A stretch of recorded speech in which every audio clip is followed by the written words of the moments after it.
Hello there, and welcome to our webinar about our new Scandinavian capitals sojourn that we're going to be doing in June of 2025. And I'm delighted to be explaining a little bit about what this itinerary through Northern Europe entails. Before we get into the meat and potatoes of today's webinar about Scandinavian capitals, just a couple of words about who we are. Wheel and Anchor is a community of travelers from all across Canada and a handful of folks that join our trips from other countries. And what brings us together is this like-minded idea of how to travel the world in the sense of it's embodied in our traveler's creed. It's the way that we look at things, the way that we relate to one another, as well as to the places that we visit, how we desire to learn and grow and expand our understanding of countries around the world. And it's this sort of shared collective vision that we have all in common as members of Wheel and Anchor. And that's really what we're all about. Inside of that, I have a personal mission and a vision, which is that each and every one of our members becomes well traveled and well connected. That's what I'm adamant that I accomplish inside of this whole mission of Wheel and Anchor. And, becoming connected to other people is really a core hallmark of what we do here. Because, sure, we facilitate great trips, but for us, a great trip is not only the amazing things that you see and the new cultures and traditions and all the food and drink that you experiment with and try and you bring back home, but it's also the memories that you share with other people, and that to me is really what resonates with our members and why they keep coming back over and over again. To create these great experiences requires quite a bit of effort, and I am backed up by an amazing team of people. So, just by way of brief introduction, my name is Gordon Drager. I am the founder of Wheel and Anchor. I'm the curator of all the trips that we do here. But of course, this requires much more than a one-man show. I have an amazing team of professionals here in Canada and elsewhere in the world who help me deliver this vision of an incredible experience to you. The most important person for you to know is our lead trip specialist, Paula Sarnik. She will be the one who will likely entertain your first phone call or your email when you're interested in learning more about our trips, and the one who will answer all your questions and make sure that you get signed up for the trip that is right for you. Today, I'm going to be taking you on a brief tour around these incredible Scandinavian countries, consistently rated with the world's highest standards of living, right up there with Canada. And so it's what makes this trip particularly interesting is that we are we're exploring some of the similarities between Canada and Scandinavia. We're both in the north. We both have winter, get cold. We both have high taxes. But at the same time, there's obviously a lot to learn about their culture, their approach to life in the north, as it were, but also the socioeconomic factors that are very different in Scandinavia than in Canada. And this is all we're going to learn about on this trip. As I always like to do, I would like to just show you a little bit of the geography of where we are going. Of course, you'll know that Scandinavia are the countries in the northernmost part of Europe. We're going to begin this journey in the capital of Denmark, which is Copenhagen, beautiful city that is on the Øresund Strait. That's the body of water that connects the North Sea to the Baltic Sea. After some days exploring Copenhagen as well as the nearby towns of Dragør and Helsingør, we will embark on a train for a wonderful journey all through the Swedish countryside. So all the way up from Copenhagen, crossing the Øresund Strait and the magnificent bridge up to Stockholm.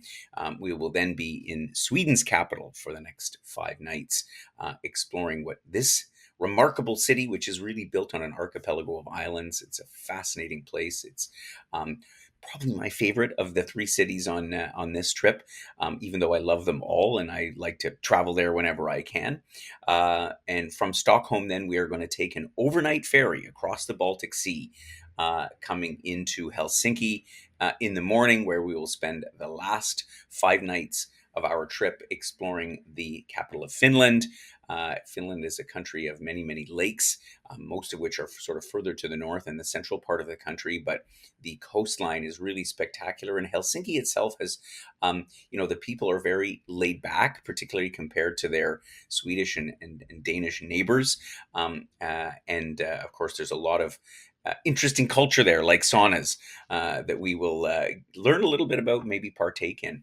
We then have a post trip extension, which takes us on one more leg across the Baltic for a short ferry ride, high speed ferry down to Tallinn, which is the capital of Estonia, a charming little country in the Baltics. And what amazes me about Estonia is, it is a tech center. It is kind of like the Silicon Valley of Northern Europe. A lot of tech companies set up there. So you have a beautiful old town, but you also have, modern skyscrapers and technology. I always say that they're, 20 years ahead of us in Estonia compared to Canada. And so a lot of people don't realize that. It makes it a very interesting spot. So let's now jump into the day by day itinerary. I'll give you a few of the highlights and the things that we're going to be doing along the way over the 15 nights that we will be in the Scandinavian capitals. I'm going to take a quick word to talk about weather. This is the highest season, the best time to visit the Scandinavian capitals because it's midsummer. In fact, the 21st of June, obviously the summer equinox or the summer solstice, is the longest day of the year.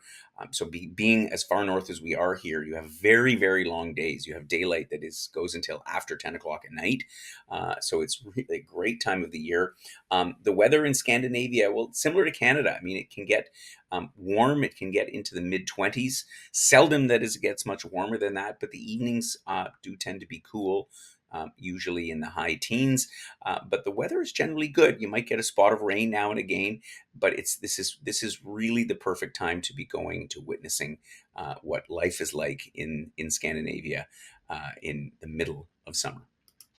So the first leg of our trip begins in Copenhagen, as I mentioned, the capital of Denmark. This is a pretty easy city to get to. We have nonstop flights from Toronto to Copenhagen. So of course you can fly from other parts of Canada through Toronto to get there, or failing which there are connecting flights on the major carriers, Lufthansa, Air France, KLM, from major cities in Canada via their hubs, Frankfurt, Amsterdam, Munich, Paris, to bring you into Copenhagen.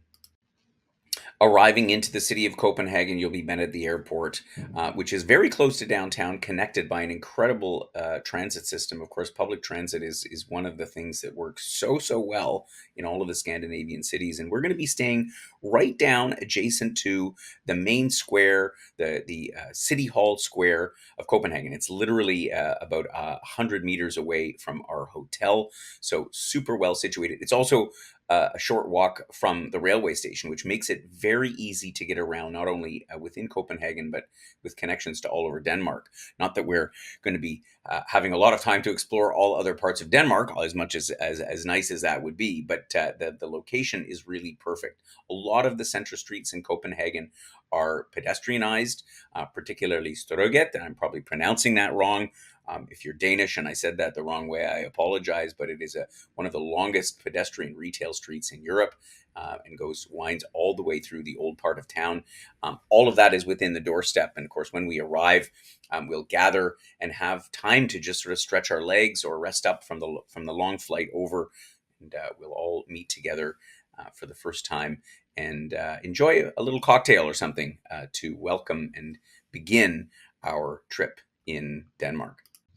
We're going to be in day 2 in our first full day in Copenhagen by having a wonderful little tour around the city. Most of this will be on foot because, like with many cities in Europe, this is the best way to get around, but you never know. We might hop on a tram or take the metro again. As I mentioned, they have a great transit system over there, and we're going to walk all around both the old parts of the city, as well as some of the new parts of the city. And particularly when you walk around the inner harbor, where ships come in off the Öresund Strait, which, as I say, connects the North Sea and the Baltic Sea. You get a lot of very modern buildings. But here in the center, for example, this is what's known as Nyhaven in the picture, is one of the most popular areas, particularly in the late afternoons and evenings. And you can see all the tables and chairs out. Even though the summer season in Denmark is relatively short, much as it is in Canada, people do enjoy being outside as much as possible, and it's a very lively city in that regard. We're going to wander around, visit Amalienborg Palace, which is, of course, the house, the home of the Danish royal family. And as you may know, they got a new king. Queen Margrethe II abdicated the throne, one of the first time in hundreds of years that a European monarch has abdicated, at the end of last year. And her son, King Frederick, took over the throne, and is now the King of Denmark. So, very interesting story and very sort of timely in the context of our visit. The next day, we're going to head out of town, not far away. It's about a 30-minute drive into one of the little quiet suburban settlements. This is known as Dragør, which is actually right on the strait itself. In fact, there's a great vista of the Öresund Bridge, which we're going to cross later when we head to Copenhagen.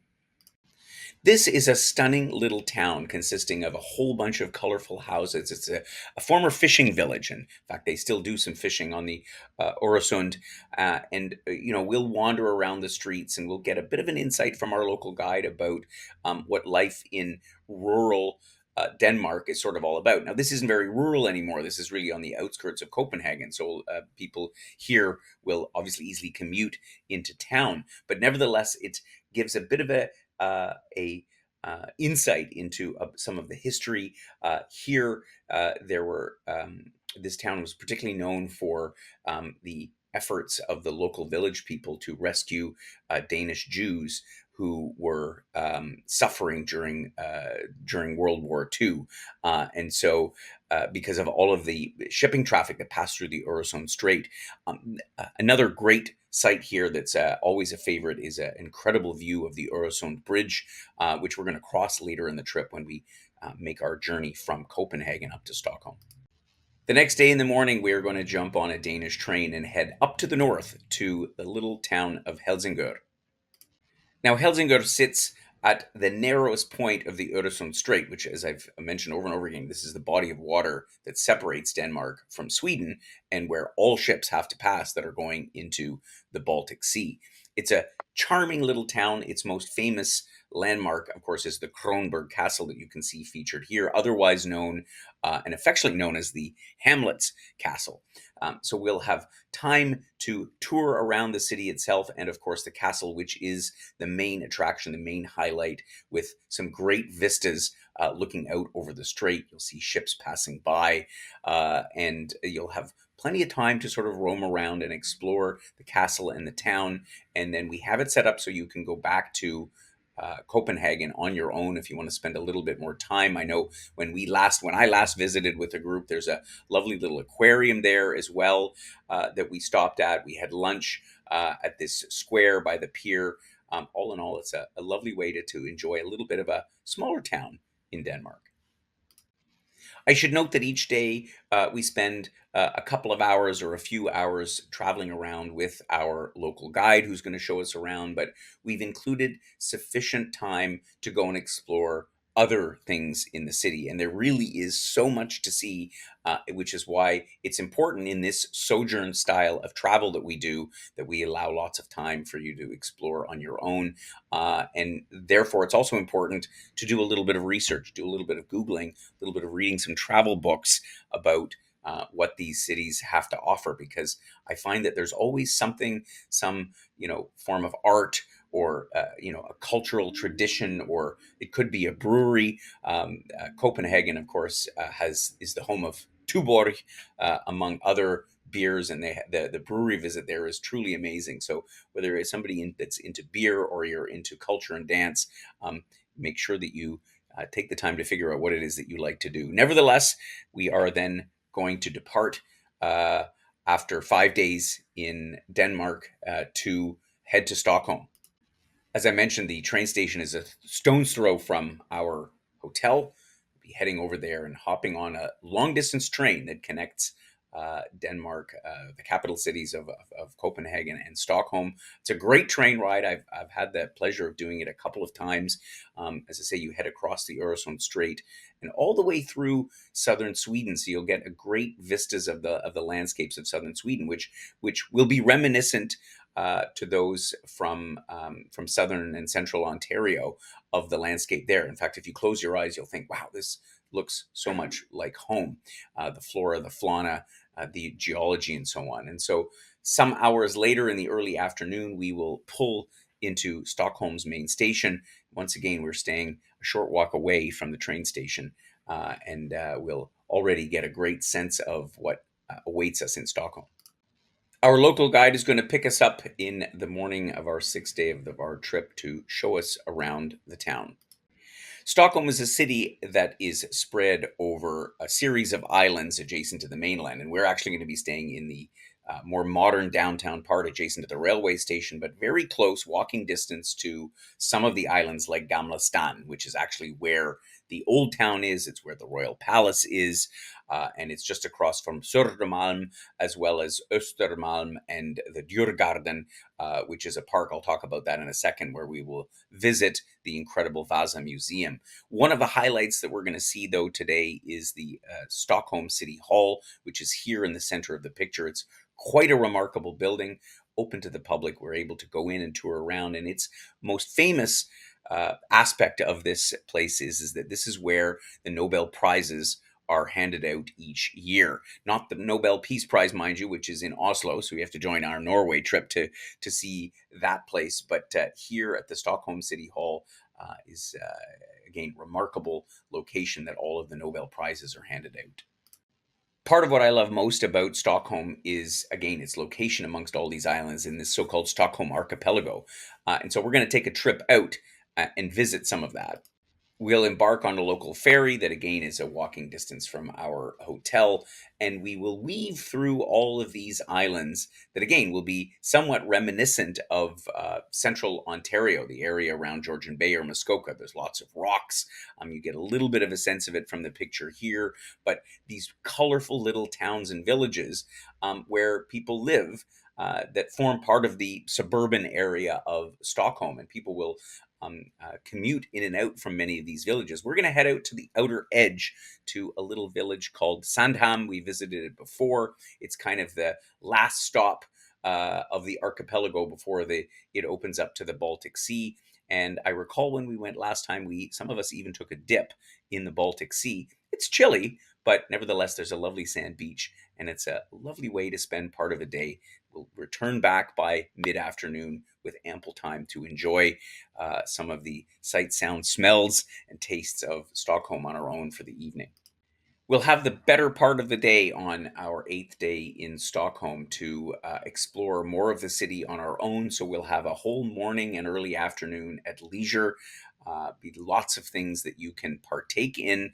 And by the late afternoon, we will head to the ferry port. From here, we'll join on one of the giant ferries that connect Sweden and Finland, and where many, both Swedish and Finnish people, will go back and forth over the weekends. It's a very popular thing to do, partly because when the ship leaves port, it is considered to be in international water, so in a duty-free zone. So there is, inexpensive or less expensive sort of beverages that are available, and this is a very popular thing to do. So the crossing will take overnight, so we'll again depart later part of the afternoon. So we'll still enjoy sailing all the way through a different part of the Stockholm archipelago before we reach the Baltic Sea, and we will make another stop at some islands that are part of Sweden in the middle of the night. And then in the morning, we'll be greeted by our arrival passing the Suomenlinna fortress coming into Helsinki. After we disembark at Helsinki's ferry port, which is right in the center of town, we're going to be met by our local guide and brought to our hotel to get to know this amazing capital of Finland. Since we have the whole day to explore, having uh, taken the night on board the ship, we will immediately meet our guide and walk around and take in some of Helsinki's amazing architecture. There's a couple of things here that are particularly memorable to me. One of them is the what they call the Temple Yoko church, a rock church that was blasted literally out of solid rock. And so the whole walls of the church are rock, and it's got sort of a vaulted ceiling with a cathedral ceiling. An amazing spot, incredible acoustics. Maybe if we're lucky when we visit there, somebody will be playing some music, because you can imagine they have some concerts in there. An amazing spot. And another thing that really impressed me about Helsinki, and you'll see, I mean, from these pictures here, you get a sense of this sort of the classic architecture, similar in some ways in style to what you'll find, what we'll have seen in Sweden and in Denmark. But at the same time, they are also very progressive in some of their architecture. And one of those is the Udi Library. And I walked into this public library and I thought, oh my God, every public library in the world should be like this place, because not only it is a library, which is fully automated, you have little robots that run around and put books back on the shelf. But they have all kinds of other facilities that would be like the most modern co-working space. They've got recording studios, they've got test kitchens, they've got, of course, areas where you can do printing, including 3D printing. It was one of those places that everybody was just in shock by what incredible facilities existed in this public library. There's a bunch of other spots that we'll visit along the way, including the magnificent White Cathedral, which is Helsinki's landmark. So we're going to be spending a very special day in Helsinki, which is midsummer. And midsummer is the longest day of the year, the summer solstice, as I mentioned. And of course, the whole city, if it's not already lively in summer, it really comes to life on midsummer. We'll have a whole morning at leisure to explore some of Helsinki on our own. So you can sort of have a relaxing morning. Again, a great place to just walk around and admire the streets and the different architecture and the cafes. And they have a wonderful market down by the harbor. But by the mid-afternoon, actually, we're going to meet and right adjacent to the main market that is on the harbor, they have a Ferris wheel. And this Ferris wheel is called the Sky Wheel Helsinki. We will have reserved a cabin on this. And so we're going to have a special little event and ceremony as we go up and have a beautiful view overlooking downtown Helsinki, the Suomenlinna fortress. And then later on in the afternoon, we're going to head to Surasali Island. It's one of the islands that forms the archipelago that is along the coast of Helsinki. And here we will join the festivities, the huge festivities that they have every year at this time. And we will celebrate in classic Finnish style the midsummer, the longest day of the year. It's going to be a lot of fun, and probably we're going to be up a little bit later at night because, of course, the sun stays up until quite late at night. It's a fun day. The next morning, maybe not too early, depending on how late we stayed up the night before to celebrate midsummer, we're going to embark on a little drive along the coast towards the east, actually in the direction of Russia, but we're not going quite that far, of course, to head to the little town of Porvoo. Porvoo is the second largest city in Finland, actually dates back to the latter part of the 14th century and is one of 6 medieval towns around Finland. What I find particularly interesting about it is all the little colorful houses that are all along the Porvoo River. It's an art town, as you could kind of imagine it would be. It's not far from Helsinki, but a lot of people will come out here for a weekend drive to try out the little cafes and explore the little galleries. So it's a lovely place to spend part of a day. We'll have lunch here, then we'll embark on a steamship and make a lovely little voyage back to Helsinki, again, passing this wonderful coastline and archipelago that southern Finland is so well known for. On our last full day in Helsinki, we're going to head just across the harbor by ferry to the island of Suomenlinna. Suomenlinna is actually the name of the sea fortress, which comprises a total of 8 islands that are just across the harbor from downtown Helsinki. Built back in the middle part of the 18th century, this played a vital role in the defense of Finland against outside invaders, all the way up until the beginning of the 19th century when the Russians came in and took over, and were in place for the better part of 100 years until the Russian Revolution, of course, in the early part of the 20th century, when Finland became finally a fully independent nation. And this fortress was still used then, obviously, in its defense through the First and Second World War. So a lot of history here, a lovely place to wander around. As you can see, the old bastions that are at the edge of the island in the photograph here. So we'll get a tour around this UNESCO World Heritage Site from our local guide. And again, we'll have plenty of time to just relax, visit some cafes. There's lots of little spots on the island to just hang out. And it's a great way to spend a good part of the last day of our adventure. We then have to pay a sad farewell to Scandinavia and our trip through these wonderful capitals. For those who are going home, we'll obviously bring you back to the airport for your onward flight, as either home or perhaps to another destination, or you may join us for our post-trip extension, which will take us across the narrow part of the Baltic here to Estonia. For those continuing on, Estonia is not far away. It's only about a couple hours ferry ride, and we arrive in the capital city of Tallinn. Once we arrive, we're going to get picked up again, of course, at the beautiful and modern ferry pier of Tallinn, and we will be whisked off to our hotel very close to the old town, which is a very walkable city. Wandering around, we'll go up to the upper city because the old town of Tallinn is divided into upper and lower towns. You've got on top the Alexander Nevsky Cathedral, which you can see up here at the top of the old town. And just below that, all of the winding streets where you can really get a sample of some wonderful Estonian restaurants, marzipan shop that's one of my favorites every time I go to Tallinn. I visit there. The Dome Church, which is over here, is another famous site that we'll see. And you'll really get a sense of how life is like in this country that has obviously changed a lot in the 30 years since the fall of the Soviet Empire, under which Estonia was obviously a part during all that time. The next day, we're going to head out and take in a little bit of the beautiful countryside of Estonia and enjoy something that Estonians do on a very regular basis. Estonia is actually quite a flat country, and a good chunk of the overall surface area is covered in bogs. And in fact, a lot of the peat that is extracted from the bogs is one of their main exports from Estonia. But what's nice about this wonderful countryside is that they have developed it into beautiful outdoor recreation areas with boardwalks that take you deep into the bog.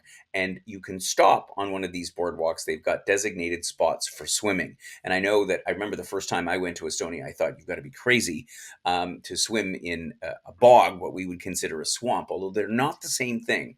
And participating in bog swimming, I think, is actually an incredible experience to swim in these very organic, rich waters. They think and believe that it is very good for the body and for the skin to swim in a bog, which is why you'll often find Estonians on a summer day out doing this very activity. We'll have a bit of time on our last day in Tallinn to explore the city on our own. And then around lunchtime, hopefully, we will have saved up our appetite enough to enjoy a food excursion. In Tallinn, Estonian cuisine is influenced by so many different directions because, of course, there is a lot of ties to Finland. A lot of people from Finland come over and have always come over. So you get that sense of Finnish cuisine with, the wild game and meats that often form part of the dishes. But there's obviously a lot of Russian influence. I mean, let's face it, Estonia is still 30% Russian speaking, most of whom live in the easternmost part of the country. And then there's the influences from their Baltic neighbors to the south, Latvia and Lithuania. And so all of these come together and make it quite a culmination of rather delicious food. And so we'll go, and I think this will be, well, there's so many highlights, but I think sampling the food of Estonia, something that most of us are not otherwise familiar with, will be a terrific way to enjoy and really get a bit of an insight into Estonian culture.